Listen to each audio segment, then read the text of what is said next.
Okay, first of all, our smell walk this morning. For all of you that completed a sheet, when we've finished the end of this morning's sessions, I'll go around and collect those from everybody if I can do. And hopefully you all detected lots of different smells.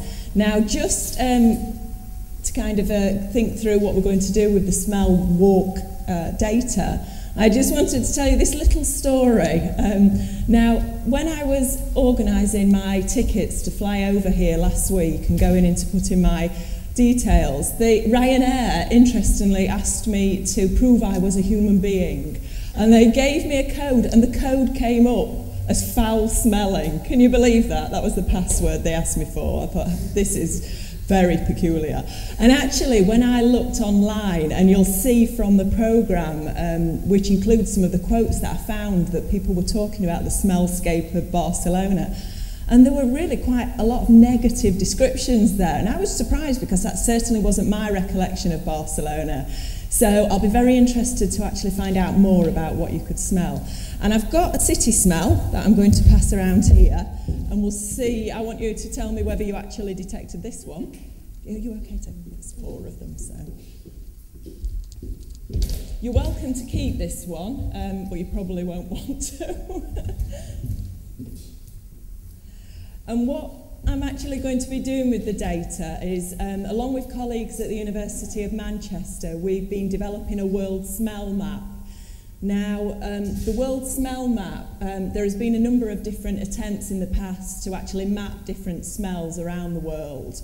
And you may well have come across some of these in the past yourselves, and they're in different languages. Ours at the moment is in English only, but we are hoping to expand that later on. And what you can actually do it's interfaces, it's a mashup interfacing with Google Maps. So even though we were focusing originally on the Smellscape of Manchester, it actually allows you to go in and drop pins in for different areas all around the world. Now, the great thing about that is all the data that's entered is then going to go into a mass database that we're able to analyse. And so what we're attempting to do is to try and track perceptions of different smells, perception being detection and kind of what we actually think about it, which are both things that I asked you about in here, across time and space. So we're able to, for example, put in the word lemon, and we can see whereabouts in the world people are detecting lemon and what they think about it, what time of the day they actually detected that, where they detected it. And so some really interesting things should be able to come from that. So thank you very much for your efforts today and your enthusiasm, and that's what I'll be doing with the data.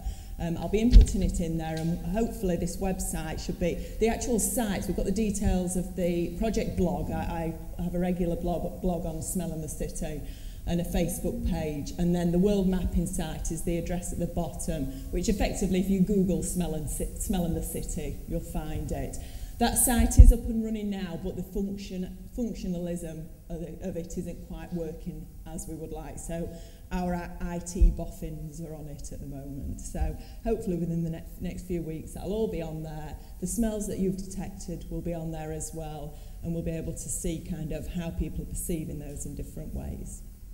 Okay. Anyone guess what the smell is? I've just handed around. No? Pollution. It's a smell of pollution. And I'm sure there were some exhaust fumes on there, so it'll be interesting. But certainly there were a lot of different smells out there today, and not all of them ones that we might perceive as negatively as pollution. Okay, so what I'm going to be talking about today is the urban smellscape experience and design. Do we have a clock in here, Marta? No. You can give me a mad wave 10 minutes before I'm due to finish talking, if you could do. That'd be great, thank you. And these are all images, actually, of, I checked online for images of Barcelona and smells. And these are some of the images that actually came up. And some of them might be familiar, and you know, the trash of the city, some of these unique items such as products like Boquera Market, which we were able to go around today, and some of these other aspects I'm going to be talking about in more detail during my talk. So what I'm going to be talking about is, first of all, I'm going to give a little bit of contextualisation for urban smellscapes. Now, some of you will know more about urban smellscapes than others, so I apologise if you've heard some of this before, but I thought it was worthwhile just kind of summarising that. And then I'm going to talk a little bit about control factors in the urban smellscape. How do city managers, designers, engineers go about controlling the smellscape? And then I'm specifically, from my disciplinary perspective, which is urban design, I'm then going to be talking through some tools that I've developed, and also drawing from tools that others have developed as well, in how we might go about organising our thoughts of designing the city smellscape and what kind of factors we need to take into consideration as part of that. And these are all, I'm going to be very, very interested to hear your thoughts on these, and I'm looking forward to the questions, because these are all from my book on urban smellscapes, on designing urban smellscapes, that comes out later this year. And so these are kind of things that I've not really presented a great deal before in the past, so I'm going to be very interested in hearing some of your thoughts on those. So I'm going to be talking about some of the organising concepts that designers can use in designing the smellscape in the city. Some of the design tools that people might use, and I'm going to also highlight, because it's fascinating and is going to influence undoubtedly our experiences of urban space in the future, is some of the smell tech that's starting to be developed, and that's from a conference I went to last month.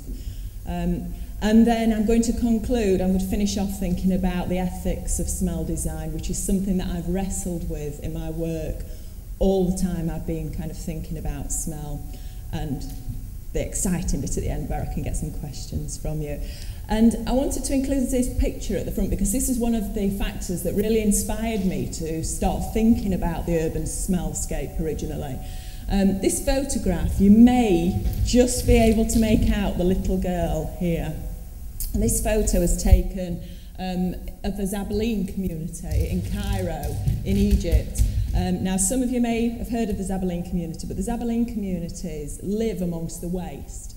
They are Cairo's recycling facility, and they sort the waste. They have pigs that come and eat the organic matter, and actually there are people who live here, live in this particular house. You can see the washing from the little girl's house there. The photo was taken by Jamie Furness, who was at Oxford University, now moving to Edinburgh, I believe, and he has done a lot of work with the Zabaleen. And one of the factors he really had to deal with was learning to cope with the smell. So when I kind of started learning about the Zabaleen community, I thought, can you imagine the smell of this place, and how with certain wind movements that's going to blow into the streets in the city, where you'd have kind of expectations of what you anticipate a city, a modern city today might smell like, and how this would smell, the strong smells that you're going to get of the waste, and how that would kind of leak from one place to another, and how that might play with our perceptions of that particular city area. So it was all these kinds of things that started really getting me thinking about smell, and thinking about how it might influence our perceptions of places. And just to set this into context a little bit, insurance claims advice in the UK, a strange place perhaps to start, but when we think about the value that we place on the different senses, when I looked into this, if you were to lose your vision, you would get, in the UK, up to £155,000 to compensate you for that. If you were to lose your hearing, it would be it'd be about a third of that, just slightly over. And then it goes way down for the loss of the sense of smell. So just as we got in some of the questions yesterday, as a society we place much lower value on the sense of smell, and it's only really when we lose it that we start to appreciate the important role that it has in city life. And that's why it's nice to do things like the smell walks, because actually we can start to understand a little bit more about how it's influencing us in the city. But why is that? Is it a natural thing that we actually place such low value on the sense of smell? Because after all, as the National Disability Authority said in 2002 as part of their kind of guidance to designers and architects, they said, we use all our senses to experience our surroundings. We smell the new mown grass, hear the babbling brook, feel the gentle breeze on our cheek, and see the dappled sunlight through the trees. We rarely taste our surroundings, but what we do taste always tastes better in surroundings which satisfy our other senses. Environments which appeal to only one sense and impoverish others are themselves impoverished.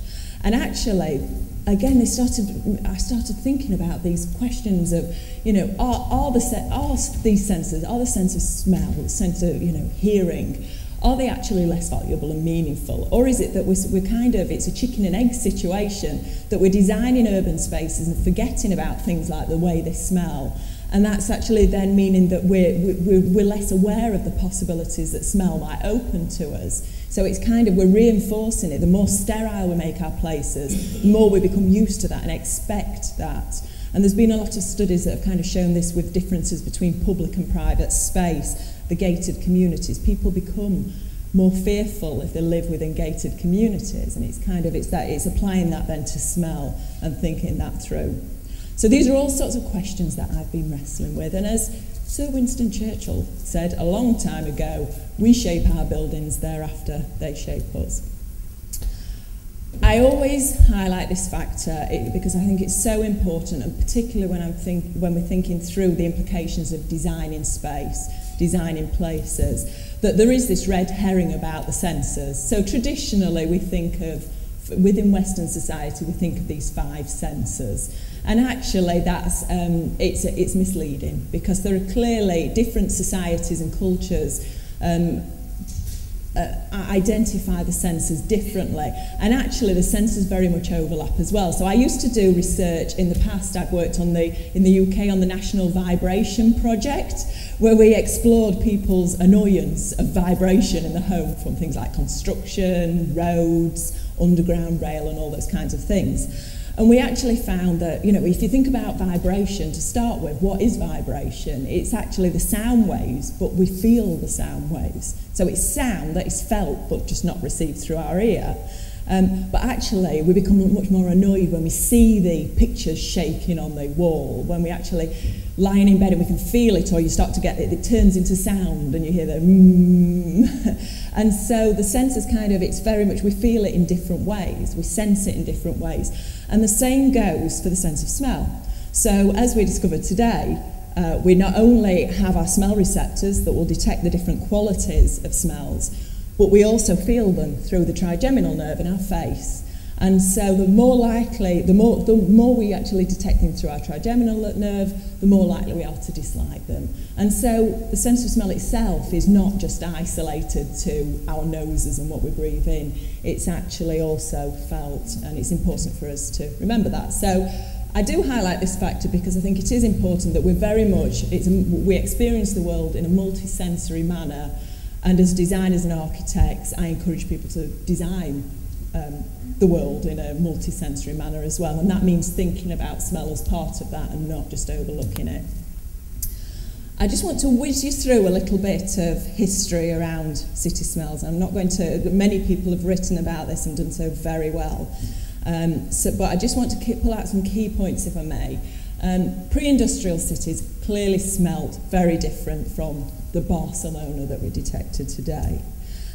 So in these kind of cities you would get people. We've got people today, but the people would smell very differently. So washing patterns were very different. People used to wash much less, and actually they believed in many cases that caked on dirt, excrement and urine were good for us. So people did smell very differently. Dirt in the street, we didn't have kind of the tarmac roads that we have today. There was mud, and we used to have the mud scrapers, and as you go into a house you scrape off the mud and your petticoats are covered in mud, so cities were very dirty places as well. As you can see from that image as well, animals weren't just in the street herded to the market, but also lived in homes as well. So they lived in homes, we lived with the animals, and people lived together. Poor ventilation. Before we actually got glass, you'd be small spaces so that you could actually keep buildings warm, and so you didn't have that kind of the ventilation that you would expect in many places today. And overpopulation. A newcomer arrives into a city and they'd hire part of a bed to sleep in, which is a very different approach to what we'd expect today. And of course, something that I'll talk about later on is you get the separation of smelly industries today. very much in the past there were small scale people, you know, you'd have one person who was running a brewery, or a few people there, the tallow chandlers. These were very smelly industries, and they were located cheek by jowl with residential properties, hotels, all those kinds of things. So the smell, it was all very much mixed up and much less separation. So you were far more likely to actually detect all those different kind of smells in the street. But it certainly was not an idealised place to be in terms of odour, that it was always going to be controversial and challenging, and cities have always been like that in terms of the smellscape. And with industrialisation, of course, we started filling the air full of smoke, and that in turn had its influence. We had the smog, so the combination of the fog and the smoke that you could actually see and smell and feel in the air as well as it hung there. And of course, there are many cities around the world where you still get that. The huge population growth, the boom meant that you were getting people packed even more tightly together on this, many of the smells in the city. Certainly when we think about the pollution from the traffic today, the smells of, say, coal fires were very much stronger even than that. And the respiratory illnesses as well. People, funnily enough, that they feared the diseases more than the respiratory illnesses. And of course, the waterways, I mean, let's say the River Thames, filled full of dead animals and dirt and sewage, and so the waterways were very smelly places, very dirty places, and of course spread disease. And so increasingly you started to see these municipal interventions where you'd get the pavements developed so we no longer had to walk in the dirt. The sewage, sort of that separation when there was an increasing awareness of disease, and parks introduced as a place for kind of to provide lungs for the city, for people to escape to. And then there was that divide, so people were the rich, the people who were able to wash more, started to, and so you started to get that separation of body odour and perceptions of it as well. So the poorer people were thought of as the smelliest people, and the rich were able to distinguish themselves through washing.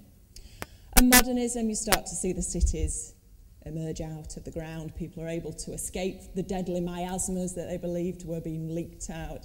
And you know, you get areas like Chicago, New York that were built to maximise the wind flow to help dilute those deadly miasmas. And the idea of the rich gazing out onto the poor below, and this kind of dominating gaze. And then came the car, and really this is something that, as we experienced and we talked about today on the Smell Walk, is that the car has subsequently gone on to dominate many smellscape experiences. And you can really start to see that division between areas where the car is and the car isn't. And so in pedestrianised areas, for example, you start to see this kind of donut effect where the smells of the traffic concentrate and the air pollution becomes much worse in those areas immediately around the pedestrianised areas, so you get a starker contrast as you walk through. So it's had that kind of influence, and you know, as you can see here, New York was organised particularly to encourage that flow of air. And it's fascinating that actually when you go online or you do reading around the cities, the smells of cities now, New York is the place where the most smells descriptions are actually produced, where the kind of the interest of smell seems to centre there. And so you have kind of the effects reported where you have strange smells being detected in vast areas of the city, and kind of the inversion effect means that some of the smells are sitting in some of these places, which is fascinating when you think that the city was actually designed to maximise that wind flow.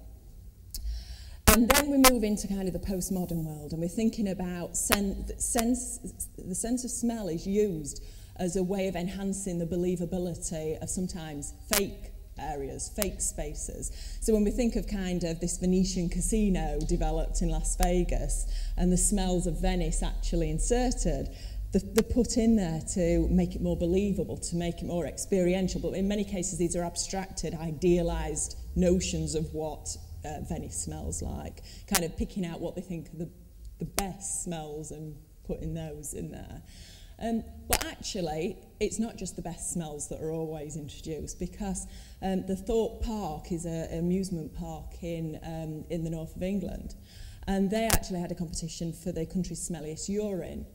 And they were developing this Saw 4 ride. So if anyone's seen any of the Saw horror films, I haven't seen it, but apparently there's a famous bathroom scene. And they wanted to recreate this, so they had this search for the country's smelliest urine, and people went and donated their little pots, and they had a special little portaloo. And the winner of the smelliest urine, they recreated that smell, and they splashed it all over this ride. And it intensifies the feeling of horror. So it's what we expect in that kind of, the bathroom and, a horrible place, and it makes us feel more scared. But people are actually paying to go into that.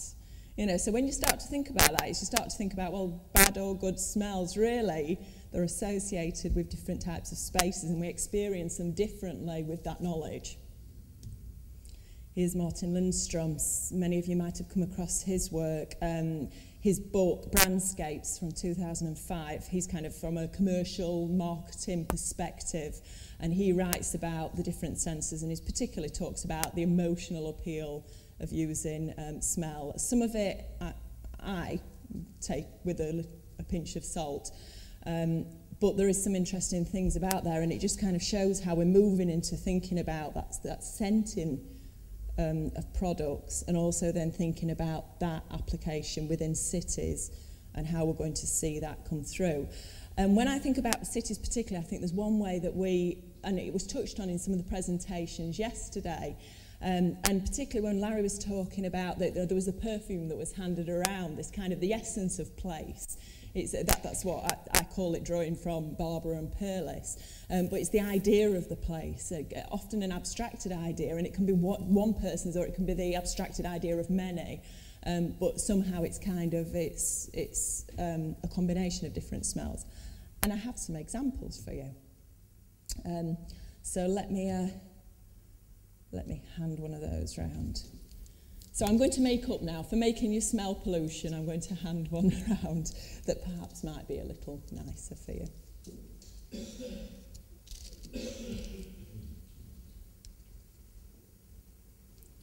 So have you all been to Paris? Yeah, great, okay. Well, if you've sat under the Eiffel Tower in the Champ de Mars, I'll probably pronounce that terribly because my French is a travesty. And this is the recreation of the Champ de Mars. And this is how it is described in the literature that accompanies it. Apparently, at dusk, imagine this, at dusk on a summer evening, the air starts to cool off. Lively green notes of cut grass blend with the earthy, woody scents that permeate the atmosphere of the Champ de Mars. In the midst of this greenery rises the majestic Eiffel Tower with its metallic overtones. And actually, I can see it. You get that smell. I can get that from having sat there with my family last year. Got another one for you, the Notre Dame.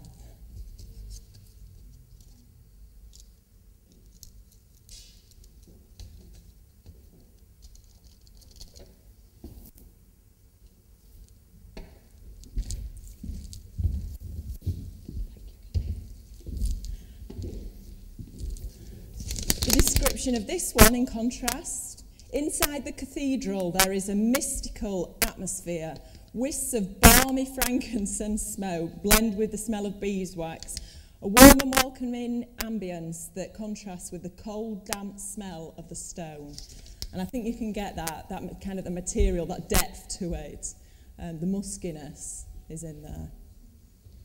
So these are kind of very much the ideas of smell, thinking about how the city relates to smell. I'm particularly interested in how we design with smell, but actually the idea of a smell and marketing a city, I think it's important to kind of highlight that this is something that is very popular. For those of you that live here or are staying here, one place that might be worth you visiting if you get a chance is Carna, Barcelona. Sarah Carna, a parfume, lives here in Barcelona, was brought up in Barcelona, and she created a perfume based on her experience of La Ramblas. So I did try to get as a sample today, and I apologise, but you know, my emails, no response. But this is kind of how she described it. I wanted to reproduce the smells in my loved Barcelona from the early morning to the late night. The early buzz of the city mixes with a gust of fresh morning air streaming through an open window. La Ramblas and La Boquera, it'd be interesting to see if any of those smells are in there. Slowly fill with the sound of daily activity as fresh picked bouquets, ripe flowers and spices are unveiled. I mean, you get the drift. But this particular perfume she's talking about here is D600. It's called D600, which is a bit of a peculiar name. But if you go past the corner shop, it might be worth going and checking that one out.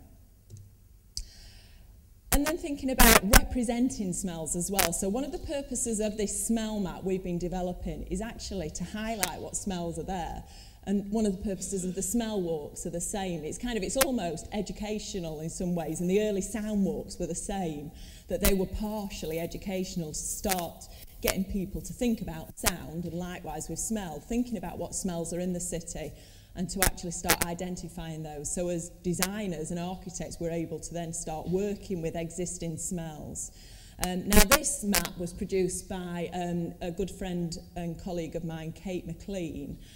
She's a graphic designer, and she too undertakes smell walks and maps the smells that she can detect.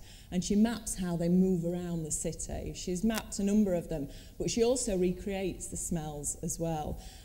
So she was so kind as well. This is the front cover of my book as well. We've got she's allowed me to use the graphics, but they are fantastic, I think, in actually showing the idea of how smells move around the space. This is Old Reekie, by the way, Edinburgh. And what she actually does is, rather than using perfume ingredients, I think she uses a particularly interesting approach. She tries to use as many organic materials as she can. So one of the famous smells of Edinburgh is the smell of the zoo, Edinburgh Zoo. And she actually went to Edinburgh Zoo, and she thought, well, lots of people are saying Edinburgh Zoo is one of the smells I really associate with Edinburgh. She went there and thought, what is this smell? And the smell was the smell from the penguin enclosure. So she did her research, and the penguin enclosure smells of the penguin poo. So it was penguin poo she had to try and recreate. She thought, right, okay, I'll just gather it up and put it in a bottle. So the penguins go on a walk every week, and she arrived there ready all in time to collect this penguin poo with her little bottle, and she went to follow them, and there were two penguins. Apparently they were all mating, so they wouldn't come out. And actually it's kind of splat on the floor. There was no way she could get it, so she had to get more creative. So she looked into the diet, and she found that fish, you know, if she could find any kind of fish, festering fish, all these kinds of smells. So now she goes to the fishmongers. They save the squid juice for her. She ferments it, leaves it in the fridge for about a week, and then bingo, we've got the smell of penguin poo. So I'm very interested in that kind of how she uses those, and clearly they go off. So she's had a lot of her maps bought by the Scottish Library, but interestingly they don't buy the organic material to go with it. It's just the actual graphics. So there is a role in terms of highlighting what smells are there, and identifying those so we can start to think about those. And when we actually go about researching urban smellscapes, there are all sorts of challenges that are posed. I mean, I'm particularly interested about not the smell as in the smell exists as an object in the environment. I'm interested in people's perceptions of those smells and what they think about them and how that relates to place, identity and perception as well. And so when I talk about perception, I do talk about it in terms of detection and then that kind of mental processing and all those attachments that we apply to smells. But it is important to highlight and useful for us to identify the particular challenges that smell poses in terms of our age. The older that we get, sadly, the less we're able to detect those smells. Partially that's about naming as well, being able to name them as, you know, we were experimenting with some of that with the tests yesterday. Gender as well. I've got a funny illustration on that one in a moment about what I found. Health, you know, pregnancy, those kind of hormonal issues. People who are having therapy, for example, I've interviewed and done smell walks with. Smoking habits is the one that I found as the biggie that really influences people's ability to smell the world around them. And then cognition in terms of, you know, individually, socially and culturally, as we were talking about yesterday, that for me there are no good or bad smells. These are all kind of things that we learn as we go along. And so the way that we're brought up, the smells that we're exposed to are all going to influence that. Then we have the issues of measurement. You know, the actual, increasingly we're getting the tech now, there's the headspace and some of these mobile gadgets we can carry around to start measuring accurately what smells are there. But really, you know, thinking about from the human perception and what we actually do with that, the sophisticated way we deal with that, we need to start getting inside people's heads to be able to do that. And that's where the smell walks I've found have been particularly useful to do that, to really get the richness of descriptions and experiences that people have. So actually detection, you know, is an issue. There are smells. The one particular town I've done 52 smell walks with each with individuals. And there's one particular area where people smell lemon cleaning fluid. About 50% of my participants have smelled and named lemon cleaning fluid themselves. You know, they tell me what they can smell. I don't ask them if they can smell it. And I've never once smelt it. And I thought I'd got a great sense of smell before I started. And clearly, I couldn't smell that. So this is something that we find is that detection is an issue. Identification. We know that it's difficult without it, particularly if we can't see anything. It's very difficult to identify what a smell is. And some smells are easier to name and identify, like coffee, than others. And then recording them. Those problems with language that we've talked about as well, and a lack of a worldwide classification system exacerbates the issue as well. And the impact of different environmental factors as part of that as well. You know, the wind flow, all these kinds of things are going to influence it. The temperature will change a smellscape, so smellscapes are very much temporal. And to reinforce these issues of habituation and adaptation as well, two different phenomena. So we've got habituation, which is how used we are to an environment, how familiar we are with it. So the smell of our own home, we generally wouldn't detect, we'd detect it, but we wouldn't kind of consciously register it because we're so habituated to it. Whereas adaptation is fatigue of the olfactory receptors, as Jim touched upon yesterday. And really within about 20 minutes, unless a smell is particularly strong, then our olfactory receptors are tired and they no longer detect it. And then we go out of the room, we come back in again, we can smell it. And this is why they use coffee beans, or perfumers as well will just go like that and smell their own skin. So it's just giving a refreshing away from the smell, and then your olfactory receptors can recover. So when we're thinking about researching people's perceptions of space, it's important that we highlight that's happening. Because if I'm taking them around a city that people are particularly used to, they may not actually be registering those smells that are there. And our ability to notice smells. Now, we highlighted yesterday with the tests that people's smell ability is very different. And one of the smells, interesting work that's taking place in smell genetics is identifying that there are some smells that some people can detect and some people can't. And this is one of them, androstenone, which is a hormone. Now, androstenone, only about 40% of people can detect this smell. In my experience, it's been fewer than that, actually. There's only a tiny amount in here, but of those people that can detect it, 90% smell body odour. Some of them very strongly can have a very kind of jerk reaction against it. 10% smell flowers. But for me, the really fascinating thing is about this smell is that even if you can't smell it, if you smell it every day for 6 weeks, you then can. So your body learns and adapts to actually recognising it's there, which is quite incredible, really. So I'm going to pass this around. You may just get the smell of, because I can't smell it, although I'm starting to now because I've sniffed it that much. But you may just get kind of an alcohol-y type, and that you're not detecting it if you just get the alcohol.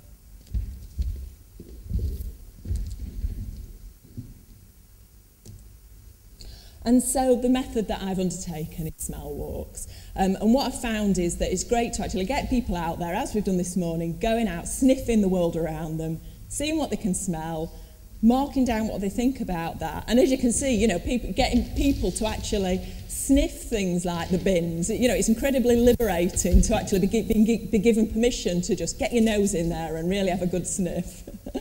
And that's what I often found. People have been really enthusiastic when, you know, which I actually, when I've done walks with architects and urban designers, I thought they might be quite resistant to it. I thought they might think it's a bit strange, this, but actually, generally, people have responded very well. Because of the discussions yesterday, I did just throw in a couple of slides here to show you the smell survey. I asked, it was just really, it wasn't a primary motivation of any of my research, but I felt it would inform the work that I was undertaking if I could kind of just ask people a little bit about their most favourite smells and least favourite smells. So I asked 100 people to list their most favourite and least favourite. It wasn't from a list, they just put whatever they wanted, and I grouped them. And it comes as no surprise that, you know, 41% of people listed bread as one of their favourite smells. This comes out no matter what part of the world you carry out a smell study, you're going to find bread as one of the top ones. And it's those associations with food and warmth and all those kind of nice things. Coffee as well, this is a big city smell, a smell that people associate with the city. Perfume, aftershave, cut grass. We Brits love our cut grass. You find this in the States as well, but some countries would never list cut grass as one of their favourite things because it's not as frequently part of their environment and day-to-day experience. Flowers, petrol, diesel, an interesting one thinking about the trigeminal stuff, but some people really love the trigeminal smells. Babies, children, sea, countryside and trees, and laundry soap powder. Some of these come up time and time again with certain ages or certain genders. I actually find young men are the ones that really say laundry and soap powder. It's really funny, but it comes up a lot with young men, that one particularly. Least favourite smells, again, a lot of these are no surprises. First of all, 55% of people said body odour. Faeces, people are very particular about which faeces they don't like the smell of. It appears on here twice. 34% of people named human faeces. 25% of people said animal faeces. Cigarette smoke, vomit, gone off milk, rotten food, exhaust fumes, flatulence. The list goes on. Urinals, public toilets. Where it gets interesting is when we actually compare those and look at how sometimes the same smells are coming up on both lists. So coffee, a lot of people really like that, but also we had people who didn't as well. And as you can see, the extreme one is at the other end, body odour, where 55% of people said they really didn't like it, it was one of the least favourite, 9% of people did. And as I mentioned yesterday, this is it is determined by whose body the odour comes from as to whether we like it or not. And again, that comes up time and time again in body odour studies. And I also, before I carry out the smell walks, I ask people to talk about their sense of smell. And this is fascinating. I completely did not expect this result. Because men and women were rating their senses of smell very, very differently. So as you can see here, that the women, 65% of the women rated their sense of smell as good or very good, whereas only 28% of the men were, and it likewise is reflected in these figures here as well. And so the women were very much rating their sense of smell as good, but when I got out into the street, I was finding very little difference, if any. The only difference I did find was in disgust. So the women were finding the smells much more disgusting. So if the kind of body odour, it was like, body odour, did you smell that man? Or, you know, there's vomit or urine, you know. So there was that response. And again, that comes time and time again in disgust studies that women find things much more disgusting than men do in general. Okay. Urban smellscape control. Well, Lefebvre argued that the sense of smell is very much within the design and control of the built environment is kind of being removed. And it's this kind of effort towards removing it from the environment. But actually, Rodaway argued that it's much more sophisticated than that, the processes that are underway. And he proposed 4 actual processes that were taking place. Now, I'm not going to... I thought it was only right to actually highlight that he was the first one that actually identified this. But in terms of thinking through the urban environment, the management and control of the urban environment, I argue that that's quite the classification is not really applicable in this case. So I've developed and identified these areas based on what I've found undertaking smell walks with people and what they've told me about their experiences.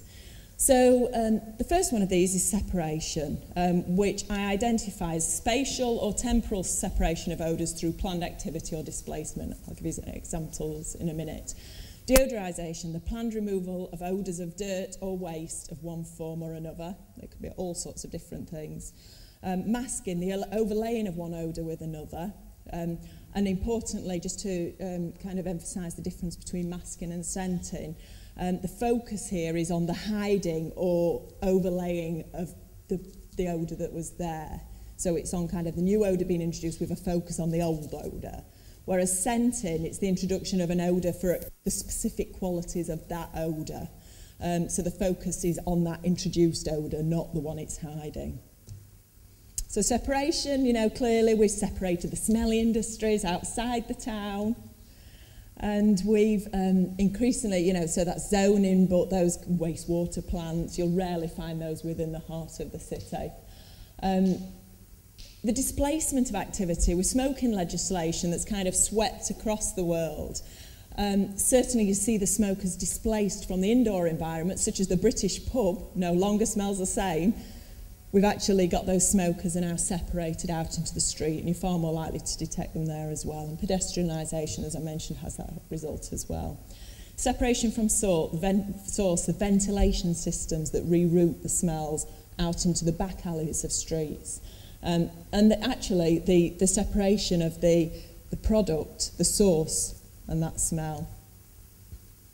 And temporal separation as well. So when we think of things like the 24-hour city, we think of the city smells changing through the day, but we wouldn't expect first thing in the morning to be smelling the urine and the vomit from the night before. We expect those to be cleaned up in the meantime. So we have very different expectations according to different times of the day, week, month, year, throughout history.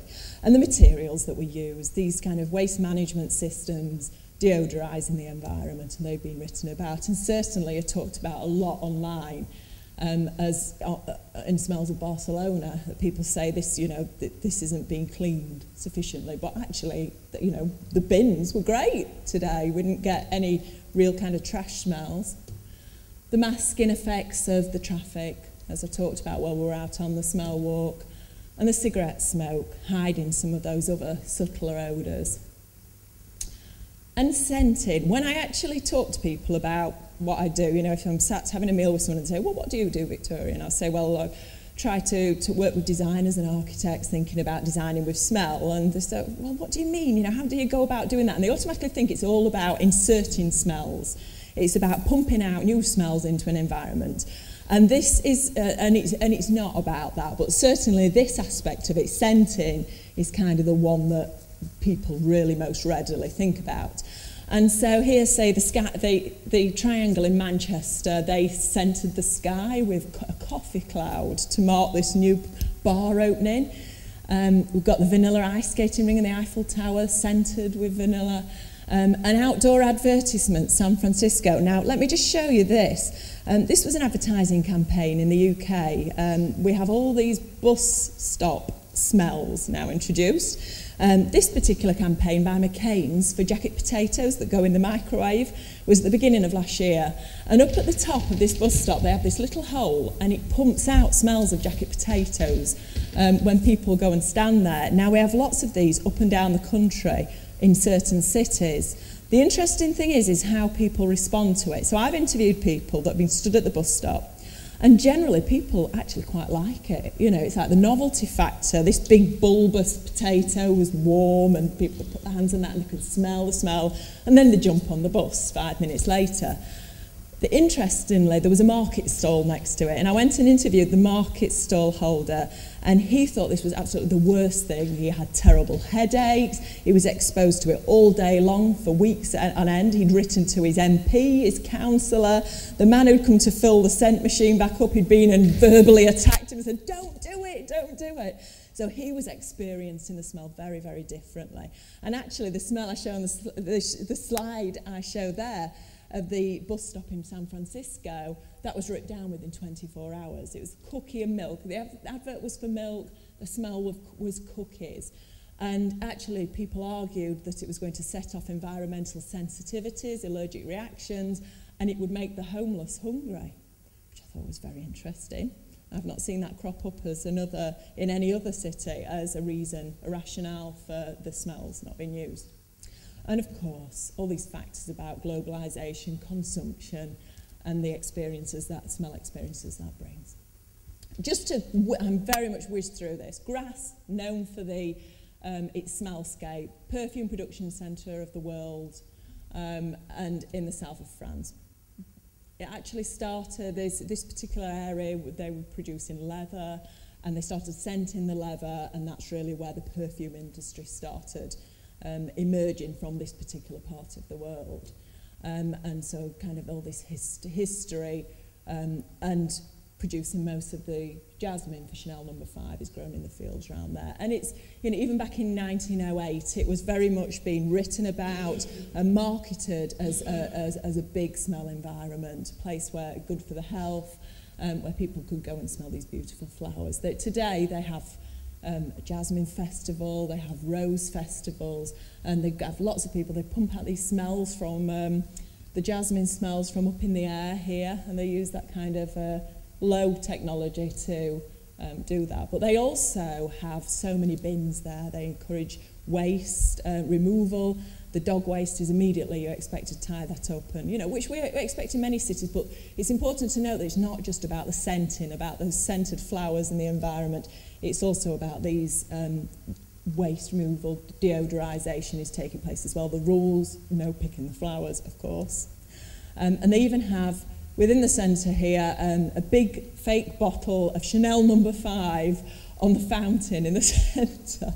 I'm not quite sure what to think about that, but yeah, it's interesting. And as I was stood there, I thought, what's this smell behind me? And they're perfumed fountains, of all things. But interestingly, although Grasse was incredibly rich back in the 1950s, one of the wealthiest areas in France, if not the wealthiest, since then, a lot of northern African immigrant communities moved into the area, and they live, cheek by jowl actually, next to those tourist areas. And you can see this here, that square that I showed you a picture of here, this is kind of the main tourist square where the perfume industry started. And here we have the square where a lot of the immigrant communities live, and the smells are very different in those areas. So you don't get kind of the smells introduced to, the beautiful flower smells that people expect in Grasse. You don't get any of that, and you can sense the wealth in one area and the lack of wealth in another. And so we have certain smellscapes that we expect with some areas and not in others. And so you can see that we can kind of identify these different processes taking place. Here's another example that I'll not go through, but that's kind of those factors are influencing us. Okay, so urban smellscape design, to just run through some of the tools that I've identified in my work as to how designers might go about organising their thoughts on smellscape design. Just as a perfumer would think about composing a perfume, thinking about the high notes, the heart notes, and the low notes, and they all refer to how quickly the molecules will evaporate. So when you smell a perfume, you'll immediately get, you spray it on, you smell those high notes. They're evaporating quickly, but they're most volatile and really give that kind of oomph to the perfume. Then you have kind of the heart notes, which give it its character. And then you have those low, the base notes, that are what will stay on your skin for the whole day. And thinking about the urban smellscape, thinking about the city smellscape, we can start to think about it in similar kind of ways, really. So we could think about that city-wide base note. So in January, I stayed in Grenoble in France, in the French Alps. And actually, that whole city, you can smell the mountains. So you can, if you think of the macro-level smellscape as being the whole area, there are those kind of ingredients in the air, whether it be Barcelona and the water, the heat of an area, those base notes that you work with no matter where you go in the city, no matter what you're designing. Then you have kind of your middle notes, your heart notes, and then we could think about those as kind of neighbourhood level areas. So El Raval, you know, is kind of renowned for having these smells of different nationalities, of cooking, of the enclosed areas, and it's got a certain character, so we can think about the smellscape in those terms. And then when you think of that, those kind of high notes, the immediate notes, as you're walking down, you smell a flower, or you pass someone smoking a cigarette, or a shop doorway open, we can think of those as the high notes. And think about those when architects and urban designers are kind of master planning particular areas. They can start to identify and think about those. What are we detecting in the air? What control do we have on that? What kind of factors, how can we play with that? Do we want to? Which are important smells here for people as well? We also, similar to having landmarks, we have smell marks. The sound designers, the acousticians have for a long time been arguing that we have sound marks, distinctive sounds within particular towns and cities, that we could close our eyes and we know where we are because of that sound. In Sheffield, they have a certain alarm that rings at 1 o'clock every afternoon. So if you work in Sheffield city centre, you know it's 1 o'clock and a lot of people will go to lunch. You can hear it right around the city. And the same goes for smell marks. And these don't have, when we think about those traditionally negatively perceived or positively perceived smells, both of those have a role as a smell mark. So what we might think of as a bad smell, one of the cities I work, they have the smell of a particularly strong drain in one of the medieval areas. You know exactly where you are when you smell that because it's so strong, so distinctive. And I've undertaken walks with people who are completely blind, and they very much use the smells as a navigation tool around the city. So in terms of city legibility, smells are important. You know, La Boquera Market, in Sheffield, the Henderson Relish Factory. Sometimes you get these small-scale producers that have managed somehow to stay in the heart of the city centre and, you know, can produce particularly strong smells and give, you know, people are very fond of this place. They're very fond of the smells that it produces, and probably because it's so different, because you don't get much of that in cities today. In Seattle, in the International District, we've got the cookie factory, the smells of the cookie factory leaking out. There we were in a smell walk and we all went and had a visit and a fortune cookie. And so in terms of smell marks, they operate at different spatial levels, so they can be big. It could be a whole area, such as an international district, that you can smell that, or it could be at a much smaller level as well, and it includes those positive and negative odours. Also, when we think about, when I've asked people to rate, as you've rated smells here, when I ask people to rate smellscapes, their smellscape liking and their liking for the smell, their smellscape liking and their liking for a place correlate. So they're significantly related. And so when you analyse the figures, that shows. But that's for all sorts of different reasons, and it's not quite as simple as it appears there. So if I had more time, I would talk about that in more detail, but the two factors are related and influence each other in some way. If anyone's more interested in that, we could pick it up in the questions, perhaps. And in terms of design tools, there are different design tools that designers can use. So they can use air movement, microclimates, so enclosure or open spaces, as we experience today.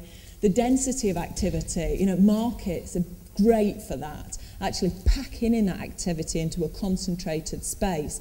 You get that with international districts as well to some degree, well, to a great degree, but you also get it in different types of areas of the city. It's not those kind of stereotypical places. It could be like the eating areas, or it could be just areas where there's lots of different types of shops or and things like that that kind of give it that distinctiveness.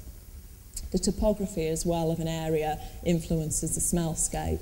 So the drainage system, clearly, we've touched on, but also the positioning of a bus stop. So if you have a bus stop outside a residential area, they're more likely to clearly be experiencing the smells of the buses there. But also traffic lights, thinking about where traffic lights are positioned.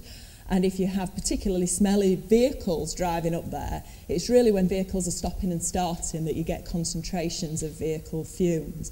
And so it's thinking about the positioning of those as well. It's thinking about playing with those air movement microclimates and using the built environmental form. And so thinking like spaces like this, that actually it's got an enclosed area, but this in West 1 in Sheffield, a multi-use urban space, kind of the smell, the wind rushes through there, and the smellscape, you can't smell anything because it's just the wind rushes through and kind of almost knocks you over. this is taken in La Défense in Paris, thinking about furniture that also accommodates air movement, and thinking about that, how that relates to the smell environment as well. So I'm just going to whiz now to, rather than talking any more about tools, I'm just going to show you a couple of examples of the smell tech and then just finish off talking about smell ethics of design. So, you know, we've got the iPhone here. Some of you may have seen this. There's been a lot of press on this in the last week. And this was illustrated. A Japanese producer has managed to produce these little gadgets that you stick into your iPhone. And in here, there's one particular smell, and you can smell text your friends. So, or you can set your alarm. Rather than it kind of waking you up with an alarm in the morning, it releases a smell of coffee. You know, and you sort of wake up to the smell of coffee. They can, you know, they are technically inhibited because they can only fit one smell in at a time. But this kind of is happening, and they're getting a huge demand for these little gadgets. They produce 20 different types of smells, and you have to swap it. So interesting. As well as we see people walking around the city with their listening to music, carrying their own soundscape. Increasingly with these, we could start to imagine people carrying their own smellscape around the city as well, isolating them from actually whatever environment they have around them. There we go, we have smell television. And this is the biscuit example I was talking about yesterday. You put this gadget on and you can see the biscuit. These are all, the biscuit never changes. The biscuit is one flavour, but depending on what smells are pumped into your mask, it can change. You can have one bite and it's a chocolate biscuit, and then they change it and it becomes a lemon biscuit. You have a bite and so it's the same biscuit. And so there are many different things that are kind of being looked at to try and play with our taste and our smell experience. And just to quickly show you this, because I think this is kind of when we think particularly about urban space and what things are changing. I tried to get a video. There is a video of this that the academics who develop it show, but I haven't managed to get my hands on it. But this is kind of a basic drawing of how it works. There's this cannon, and effectively you can see, you may be able to make it out up at the top there. When you think of someone smoking a cigar and the kind of the rings that they're blown out, this gadget fires out a ring of smoke. Now it doesn't, you know, if we were to be inserting one of the traditional scenting dispersal systems in here, probably put it at the front here and it'd fill up the whole room. This is designed to be targeted at specific people as they move. So if you're walking down the street, imagine you're walking down the street here, and it tracks your speed, which direction you're going in, and it fires it at you, and you kind of, suddenly this ring appears and you walk through it, and you can smell that smell, and then it's gone. And they're so sophisticated, these things, that they can fire two. So two will go at the same time. One will be faster than the other. And because it's faster, it'll blow in a certain direction, so they can control where it goes. So rather than the bus stop where the market trader was here and there was traffic at this side, it could be firing and blowing it in towards the traffic, so it's not bothering the market trader. And these things exist. You know, this is kind of in the process of being produced. So when we think about the street, the city, and the smells that exist there, increasingly these commercial smells are infiltrating our streets. And I think it's important that city managers acknowledge this is happening, because just as we control the way that towns and cities look and the hoardings that go up, we don't allow people to stick a McDonald's poster just anywhere. Really these sorts of smells aren't being controlled because we don't know very much about them. So all these things are kind of coming to us, and it's thinking through the implications of those.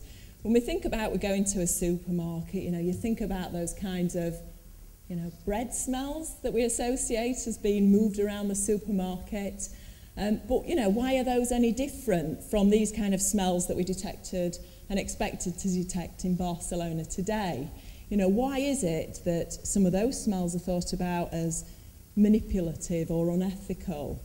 And smells like this aren't. And there's all sorts of reasons people give for that. They talk about the smell being contrived, they talk about it being trickery, and they feel annoyed because they're being manipulated. And this word comes up time and time again, manipulation, in all the quotes I've got there, those words come up. And their rationale, people's rationale behind that, Part of it's about control. So as we saw with the market trader that was next to the bus stop, he had no control over that exposure. And you find this with people work in factories. There was a toffee factory in one of the cities that I interviewed people in, and historically, so many people recall the smell of this toffee factory as being fantastic, apart from the person I interviewed who worked in the toffee factory, and she thought it was absolutely awful. And it's that ability to control your exposure to smells that really relates to our annoyance and how we perceive it. So control is a very, very important factor. And also when we think about residential, annoying neighbours, being next to smelly industries and all those kinds of factors come into play. And going back to intention, another issue that came up yesterday, and people's motivation and intention by releasing odours in the street. The inference, first of all, of an enhanced quality, particularly when you think about food odours. When you think about artificial food odours perhaps being introduced into an area, people worry that that's going to try and kid them in some way that this is a good quality product, when really we're used to using our sense of smell to detect whether something's gone off, whether it is good quality or not. But also there's this fear about behaviour manipulation, that we're going to be made to do something that we don't want to do. And I always argue that a smell can't make us do something. It could perhaps put an idea into our head, such as you walk down the street, it fires the smell of a roast chicken at you, and you think, oh yeah, actually I'm quite hungry, I could eat a roast chicken. So it can suggest something, but I would argue it can't make you do it. But actually, what about if a smell's there to make you happy? Would that be right, or wouldn't it? I mean, many of you are philosophers, and I'm sure will be able to answer these questions much more readily than I, but these are issues I've been struggling with from day one in my work, thinking, right, well, where is this going to take me and cities? I don't want people to just think it's about inserting loads and loads of smells in a city. It's not. It's about thinking much more positively about smells and thinking about what smells exist. And of course, fear of allergic reactions and environmental sensitivities. As we saw with the perceptions in San Francisco, people perceive that very differently because of that kind of political. The smells are retained in our memories for much longer than other sensory stimuli. So basically, what this graph actually shows is that it explored by exposing people to images of different places and then actually exposing them to smells as well. It was about how people could recall those and for how long.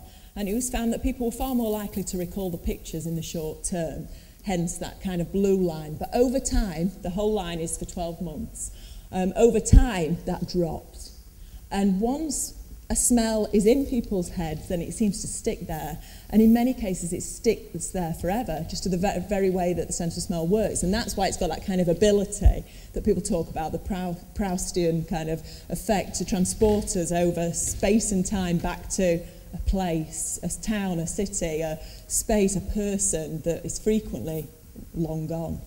So it kind of has that ability. So when you think about towns and cities, the sense of smell has a really important role to play, not only in our experiencing of that city, but in our recollection of that city as well. And so it kind of, there's a smell, we could smell something, it could take us back to a city, a particular area of a city, and a particular experience as well.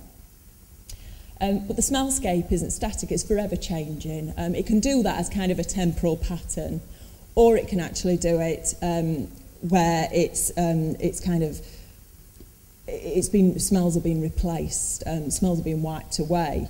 But that doesn't necessarily have to be bad. We shouldn't be thinking of the smellscape as something that it should stay as it is exactly now and it should never be changed. As Massey argues, place identity itself is ever changing, and the same goes for the smellscape. But there are certain aspects that we might want to retain because they're more important than others. And odour perception changes according to the city or the place within which we detect it because of that very nature of the way that the smellscape experience works. And finally, design responses must similarly be tailored. So just as the scented fountain is included in grass and works very well there, I really can't see in many of the towns and cities where I've worked that would work well. And actually people could respond very differently and have very adverse reactions to that as well. So on that high note, I'll hand over to you all for questions. Hi, thank you for your talk. So I'm one of those philosophers who wants to come back to the stuff you were talking about at the end. So it might help you, I don't know, but I wondered whether how you would feel about the following example, which is fairly regular in the laundry business. So many of you are aware of those little boxes which have got sachets of laundry fluid in them. You put them in your washing machine, they dissolve. Now, when you open the box, there's a fantastically fresh smell. But if you think of it for about 10 seconds, you realize it's not coming from the sachets. They're sealed, can't be coming out of there. So in fact, the odor is impregnated on the strip that you tear off. If you kept the box, it would smell fresher longer than your laundry. Now, do you think that is unethical or worrying? Because I don't. I think what it's doing is it's giving you the smell that is in the sachets, and it can't give you them and also have the sachets sealed. So you might want a distinction between leading and misleading. Because if you're leading someone by giving them expectations which are then fulfilled, that's just giving the brain anticipation of something which is then delivered. Misleading would be to manipulate their experience so that they're getting something, as you say, pure quality represented as good, or pretending this is fresher than it is. But that seems to me perfectly okay.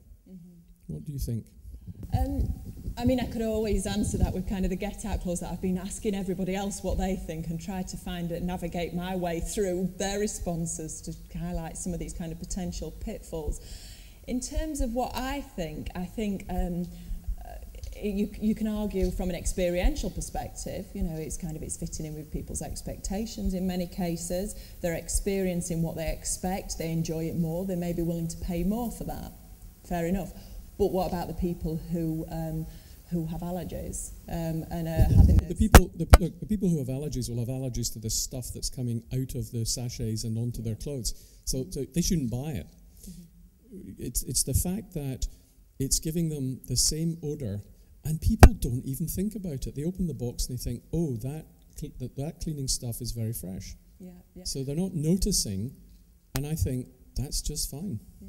Well, it's the same as if you open a coffee, and often the coffee smell that you actually smell has been inserted as well to actually give you that initial fresh coffee odour. It's the same thing. I mean, I don't personally have any particular issues with that.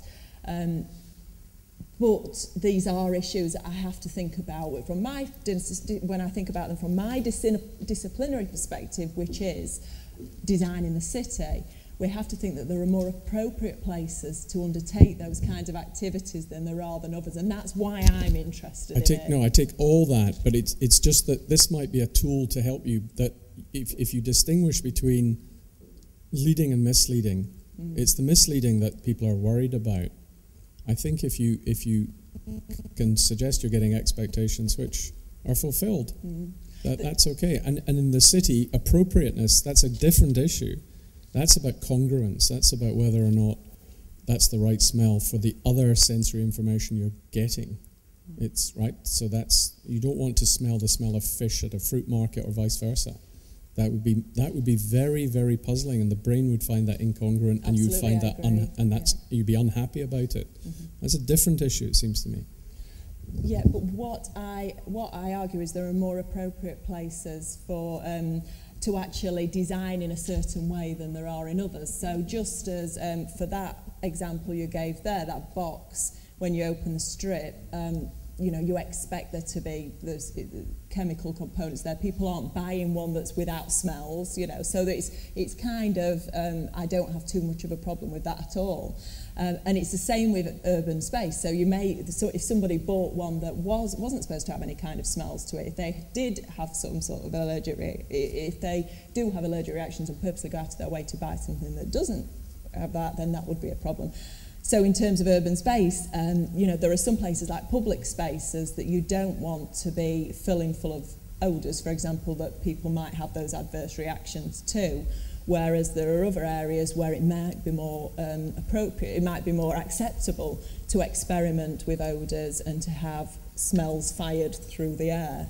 And so that's why I kind of particularly focused in, and that's where I think in many ways I'm the wrong person to ask the question about what I think about that box, because my answers are only really as good as the answers that I've been given in terms of designing urban space. But I know that there are that many of these issues, people are dealing with smells and thinking about smells and smell design as negative, and it's an important factor that I try to address that because, and others try to address that, because we're, as a result, creating environments that aren't as stimulating and enjoyable as they could be, and we're removing some of the smells. So that's kind of why I deal with it in the way that I do. More questions? Then I have one. Oh, okay, sorry. Sorry.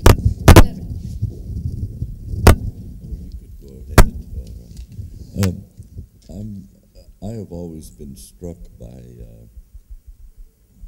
modern materials, steel, glass, aluminum, and so on, and compared to traditional stone, wood, and other organic things, which have their own odor over time. And have you, since you work with architects there, do they think at all about what kind of odors these contemporary materials are giving off? And is that one reason that we have this concern about pumping some kind of ambient odor into contemporary buildings? It is a really important point about the materials that are being used both in outdoor space and indoor space. Materials, as I showed the images of some of those, the glass, the steel, and it's the same with planting actually to a large degree as well. The plants that are planted in public areas are those that are there to be hardy, low maintenance, that are going to survive when kind of a child runs through and scatters everything. So often it's not kind of the nicely smelling plants that are planted. In many cases, the highly scented flowers are actually planted, certainly in the UK, in the central strips of the road because they look so beautiful, but they're quite delicate and they don't want people, the city managers don't want them to be picked and, because they smell so good. And so they're actually separated where no one can smell them, and it seems a little bit strange. So in terms of materials, architects and urban designers have been using those smells because they're easy to wash. They kind of look in a certain way and give a certain impression. But in my research in cities, it's those more natural materials, the traditional materials that people really think about and like the smells of. So people are much more like those smells and are more likely to get odours from those old materials that actually more, in many cases, absorb more items as it's even spilt on the floor, or over time will absorb the smell of a city to a small degree. So people respond much better to those natural smells. But then this idea of natural is quite an important one in relation to the smellscape as well, because one of the things that comes out is natural odours are that consistently something that comes through as a favourite smell. But when you go into more detail of finding out what it is that people like about those odours, it's the idea of kind of giving their body a break from the bad air of the city, or associations with different things. And so the same goes with there's kind of almost like a nostalgic thing applied to those kinds of natural environments and also these materials as well. But they do play a big influence, in terms of the ability to wash away as much as anything else.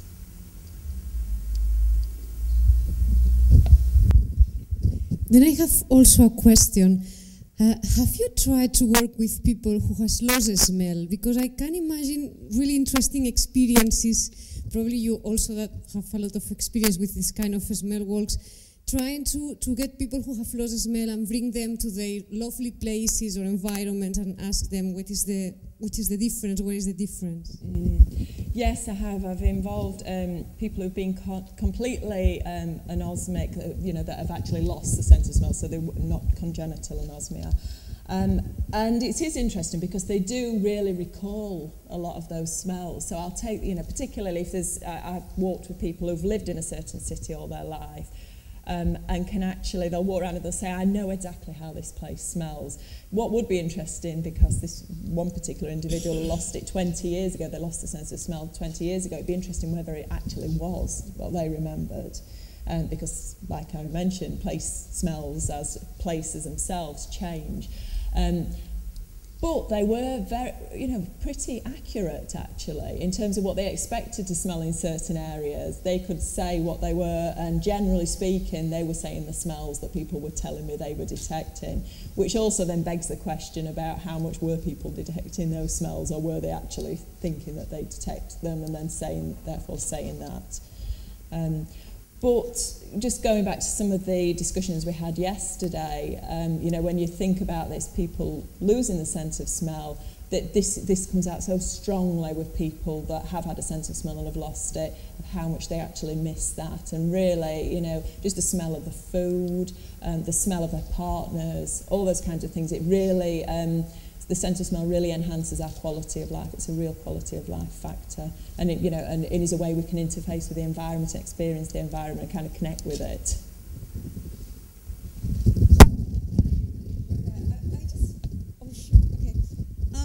I'm intrigued by the idea of the smell, the different kinds of olfactory portraits or smellscapes and the different notes.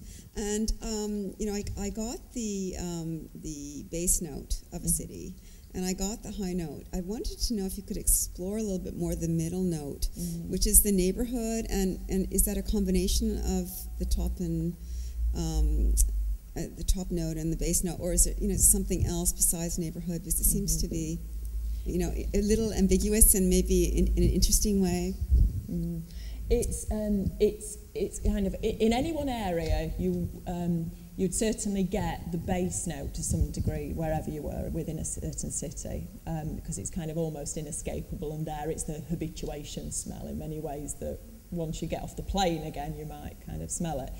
Within a neighbourhood, I think it's useful to think about, say, an international area gives a good example. But there's an area in a city where I've done a lot of work, and that is particularly a lot of new immigrants have moved into that area, and you get these areas in, it's got sex shops, music shops. It's a very kind of bohemian area, and a lot of the poorest people in the city live in that particular area, and that whole area carries kind of a strong smell of food cooking. It's very like El Ravel, those kind of smells.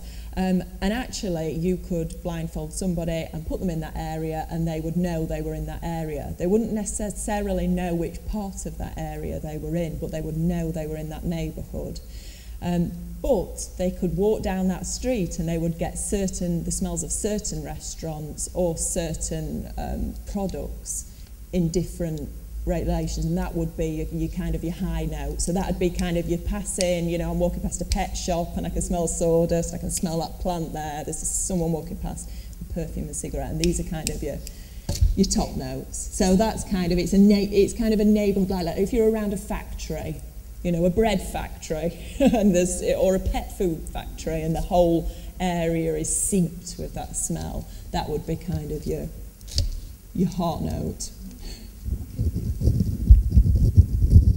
Yeah, I'd like to, well, thank you for your interesting talk. I'd like to talk about, or hear your thoughts about what could be phrased as the politics of beautification.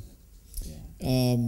Partly because public space is kind of congruent with the public sphere, and there are multiple uses of public space, and it seems that most of the smells that we connected with on our smell walk today, and also kind of discussed in your talk, are mostly related to business and commerce, or else infrastructure.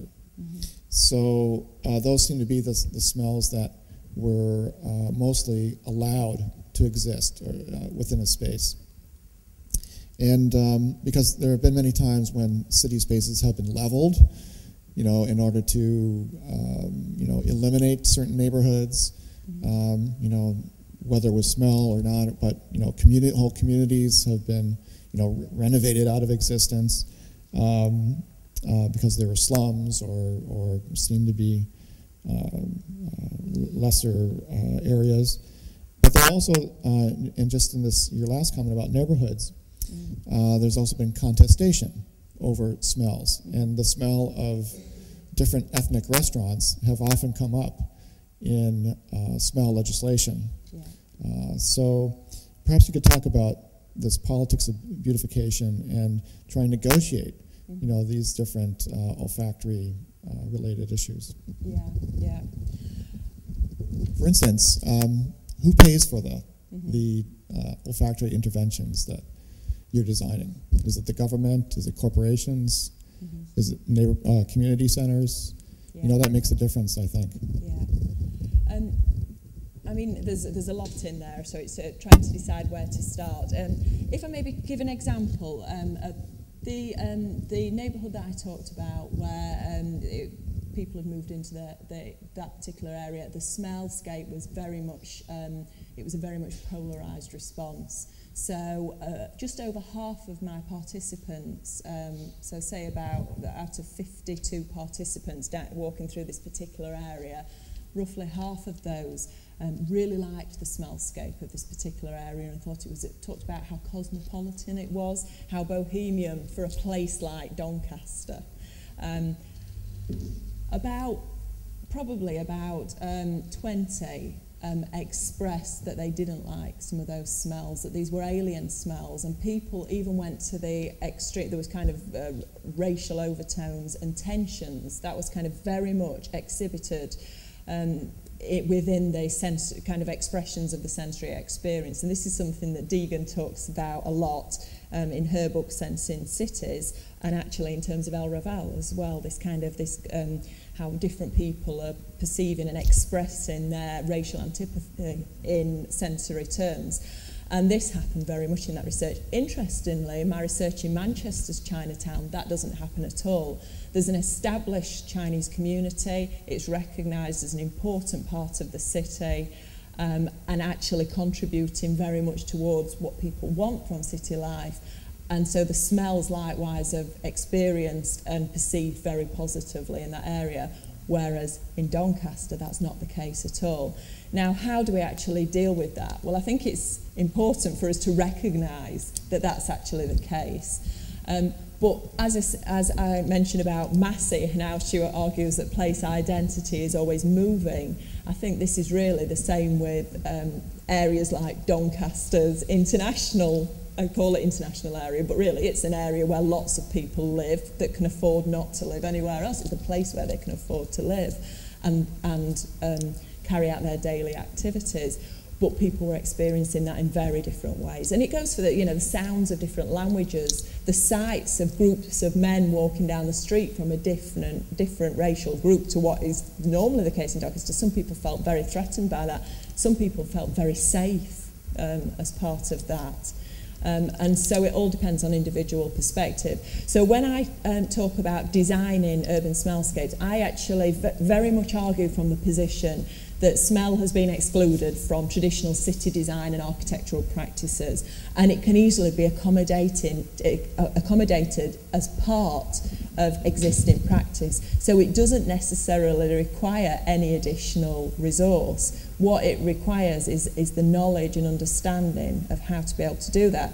So when I've done smell walks with urban designers and architects, it's incredible that I ask them beforehand, what sort of factors might you consider when you're thinking about designing the smellscape? And they will largely say, I could maybe get a coffee cart, and you could insert a certain type of shop, a flower shop, or and then once they've undertaken the walk, they experience as a person what the environment is like, and I'll say, what sort of factors are influencing your smell experience here? And they'll say that, you know, the shape of the buildings, the air movement, the temperature here, that particular store, the materials. They can access a lot more information as a human being than they can within their disciplines, which highlights where we're falling down in many ways. So urban designers and architects can easily, they already use urban form for all sorts of different things. They can just think about smell as well. When I was building big construction schemes in the middle of city centres, urban realm schemes, we never ever considered the smellscape.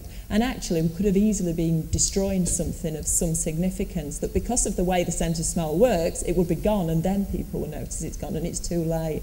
So that's what I advocate, is really as part of existing good practices of designing towns and cities and managing them, we incorporate smell as part of that and recognise that there are issues in doing so as well.